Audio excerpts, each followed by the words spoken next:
Invincible and Jujutsu Kaisen are pretty similar if you think about it. They even have their own subway incidents. However, there's one thing where they're completely different, and that's in their animation. Don't get me wrong though, Invincible has some pretty good scenes here and there, but nothing really compares to the sheer amount of incredible animation JJK has. So, I had an idea. What if I took Invisible's characters and animated them in a Jujutsu Kaisen scene? Well, to do that, we first need to find a really good scene to animate. And not gonna lie, these two resemble two other characters, but I can't quite put my finger on it. Oh my god, bro, not again! So I decided to animate the scene where Sukuna and Mahoraga are flying across Shibuya. Not only because it looks cool, but it's also because this is a little portion of the fight that Sukuna isn't slicing and dicing Mahoraga up. So in this case, Invincible will be Sukuna and Omni-Man will be Mahoraga. But before we start animating, we need to adapt some things.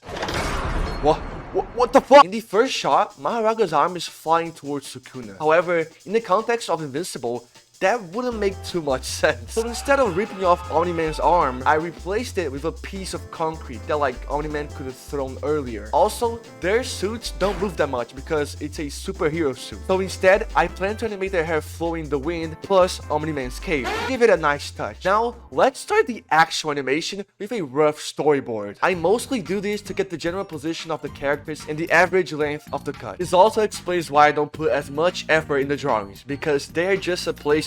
For the actual animation though, I need to put the effort in to make the drawings look good. But to make sure I'm not locking my room for 12 hours a day, I use the original frames as reference to help me out while drawing. I also use them to figure out the position of the characters in the scene. For example, in this cut where Sukuna and Mahoraga are flying across the screen, I drew a blue and red box to help me know the start and the end of the movement. And overall, the whole animation process was very chill. One thing that helped me out a lot was making good keyframes. Not only because it helped me on the stage of the scene, but also made the in-between process much easier. Like in the first cut, where I was having trouble animating Mark going towards the screen. So I drew this keyframe and proceeded to animate in reverse. And guess what?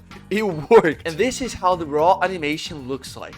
And I actually posted this video on my Twitter way before this video dropped. So if you want insights behind the scenes or just to follow me, my Twitter is showing up in the screen right now, or you can just scroll down and click the first link in the comments. Anyways, it's time to go for the most boring part of it all, the cleanup. The main reason why I don't like cleaning up is because it feels like I'm just animating a scene that I already animated. I'm tracing my own drawings. But it doesn't have to be that boring, because in the cleanup process, I also add shadows. So it is a bit fun in the end of the day. Coloring was quite tricky though, since I couldn't just use the Invisible's color palette in this animation, or else it would just look like they were glowing out of nowhere.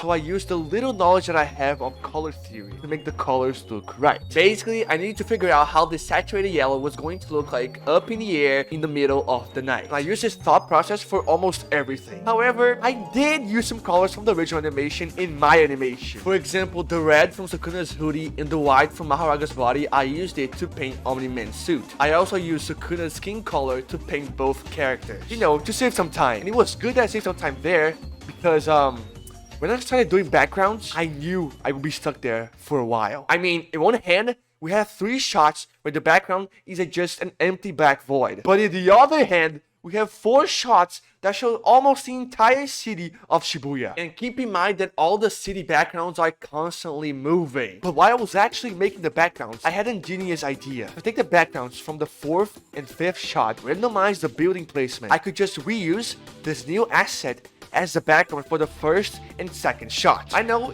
this is almost like cheating, but come on, it's not like I'm invincible or anything.